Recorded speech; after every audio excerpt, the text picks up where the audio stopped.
I make it a habit to pull a card from my tarot deck every so often whenever I feel like it, when I'm looking for some sense of direction in my life. So I might get up in the morning and pull a card and set the intention that I want to pull a card that will help me direct the energy for my day. Or maybe it's halfway through the afternoon, I'm feeling a little frazzled and things are going down and I just want a little bit of clarity. I'll pull a card to see if there's some sort of understanding in terms of what I'm going through or what I want to be working through. And there's been a card lately that's popped up quite a bit for me and has also been resonating a lot with people when I talk to them about it as well. And that's the Death card. So the Death card is not a pretty card to see. I don't think we want to think about death typically on a day-to-day basis, but death is very symbolic of a couple of things. And it's very symbolic of the idea of closure or transformation. And a big thing for me right now, from what I see, how I'm feeling myself in my day-to-day life, and what I see people coming to me in terms of my clients and my friends, and just kind of the conversations that have been coming up lately, is this idea of surrender. So the idea of letting go or giving death to, having closure to, transforming this idea that we need to control things.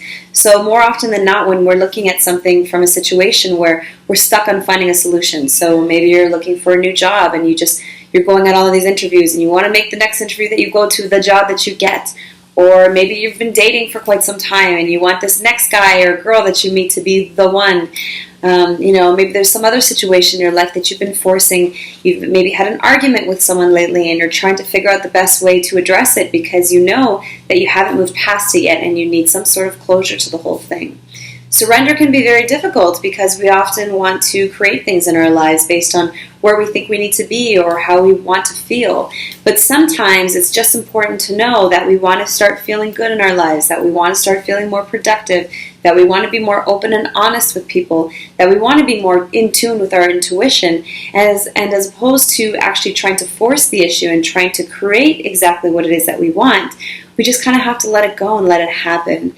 And I know that can sound a little airy-fairy or hippie-ish or what have you when you think about it, but really when we start to let go and just let things happen as they may, things fall into place. And it's so much easier. We're not trying to stress and force a situation or a certain thing to happen, a circumstance, because more often than not, sometimes when we force something to happen, it's not even exactly what we need.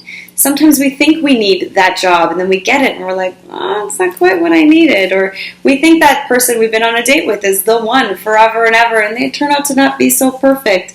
And we've had so many instances where we realize that forcing a situation and wanting it to be something that maybe it shouldn't be or isn't meant to be really doesn't help in the long run. So think about if there's anything right now that you want to have closure on, something you want to transform in terms of surrendering and just allowing yourself to feel good in the space you're in and moving towards a feeling, moving towards something you want to achieve without forcing it, without making it happen a specific way, without forcing an outcome or making something into something that it isn't, essentially making a mountain out of a molehill and creating more stress and drama when you don't need to. So if you'd like to share in the comments below, please do. Or if you're getting this in my newsletter and you prefer to share one-on-one, send me an email, hit reply, let me know what's going on with you. I'd love to hear what's happening. Thanks, and we'll see you next week.